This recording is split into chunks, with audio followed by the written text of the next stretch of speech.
जे अदालगुरियाव जे जानाय केथलिक मिशननि बे चार्चखौ जेनो सावनाया बुहुत दुखुनांथाव जादों। दा नोंथांमोनहा भिडिअखौ नायलांबा बुजिगोन। आं दा दसे उनाव नोंथांमोननो भिडिअखौ होगासिनो दं। नै दा मा नांनायनि जोंनि गोजोन बिटिआरआव दा मा नांनायनि बेबायदि मोनसे इसोर सिबिग्रा धर्म सिबिग्रा बेबायदि जोंनि बिटिसिआव मानो बेबायदि जाखो दा बुहुत दुखुनांथाव आरो साननो गोनां जादों। खारन सिङाव मा दं जोंनि बिटिसिआव। दा जुदि जोंनि बिटिसिआव बेबायदि जायोबा धर्मजों माबा मोनसे बेबायदिनो दाङाबाजि बेबायदि जानो लायो। ओंखायनो जोंनि पलिटिकेल हान्जानि दिनै सारमोना बेखौ गोरा गोख्रोङैनो जाय दुस्त जाय मुगैथाव हाबा मावग्रा बेखौ हमनांगौ आरोखि। दा ओंखायनो नोंथांमोना भिडिअखौ नायलांदो। दा दे 2 नं अदालगुरि सिङावनो थानाय 2 नं आम्बागाव गामियाव दा बे जाथाया जादों।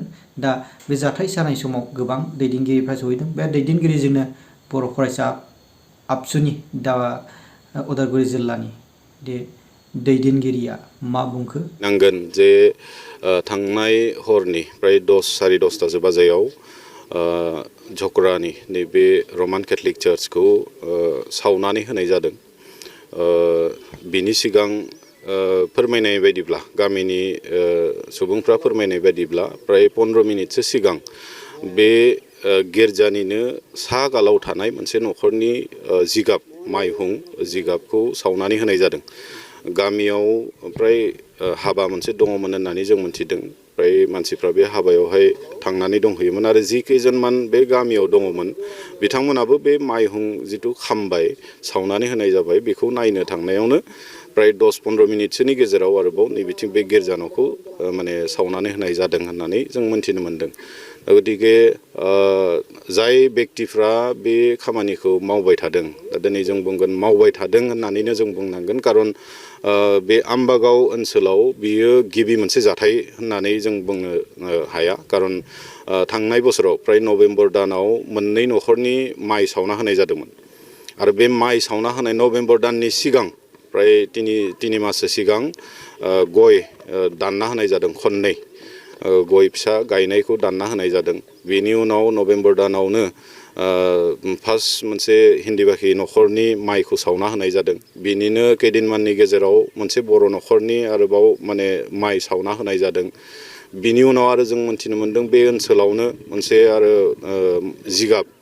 माइ जिगाब फाननो होननानै बुथुमना दोननायखौ फिन सावना होनाय जादों।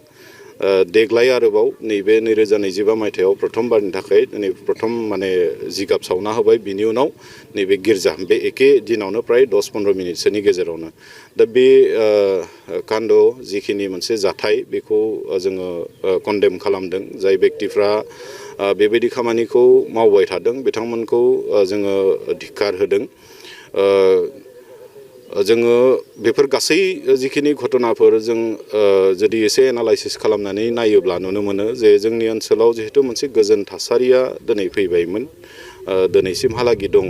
हाजारखि माने बैबायदि दुष्कृतिकारिफ्रा दुष्ट दुथांफ्रा नाजाया मानो थांनाय समफोराव माइ सावनानै होबाय माबाय खिन्थु जोंनि ओनसोलाव जिहेतु मोनसे गोजोनखौ लुबैग्रा बेक्तिफोर दङ हिसाबै जोंनि ओनसोलाव खुनु बेबायदि रावजोंबो भेदाभेद दिनैसिम जायाखै।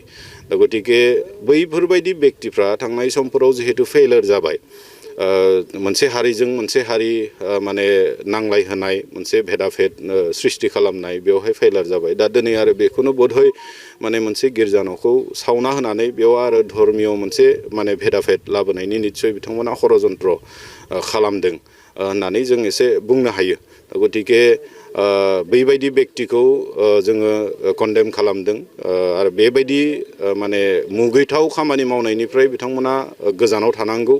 जोंनि ओनसोलाव गोबां गोलाव सम माने ब्लाडशेड गोबां माने बुलाय सुलाय माने बेबायदि मोनसे थासारिनिफ्राय जों फैदों दिनै मोनसे गोजोन थासारिया जोंनियाव दङ बयबो गावजों गाव मिलायलायनानै ओनसोलखौ बोरै डेभेलप खालामनांगौ गावजों गाव मोनसे खाथि सोमोन्दो लालायनानै गावबा गावनि केरियारफोरखौ दानायाव जों गोसो होगासिनो दङ थिग बेबायदि समायाव बेबायदि माने नों गावनो गावजों गावनि गेजेराव मोनसे भेदाभेद लाबोनाय माने आरोबाव मोनसे अखान्थि परिबेक मोनसे लाबोनाया बे मोजां जायाखै आरो जायफोर बेक्तिफ्रा बेबायदि खामानियावहाय जरित दङ बिथांमोना बेबायदि खामानि मावनायनिफ्राय जानगाराव थानांगौ गोजानाव थानो नांगौ जों बेखौनो नोंथांमोननि गेजेरजों बुंगोन आरो लोगोसे प्रहाहन जिल्ला प्रहाहननिसिम जों बेखौनो खावलायगोन जे जिहेतु बियो गिबि खेब नङा थांनाय बोसोरनिफ्रायनो रिपिटेडलि बेबायदि खामानिफोरखौ बै बेक्तिफ्रा खालामबोबाय थादों जाबाय थादों दा गतिके दिनैसिमहालागि जाय बे बेक्तिफोरखौ दिनै प्रहाहननिफ्राय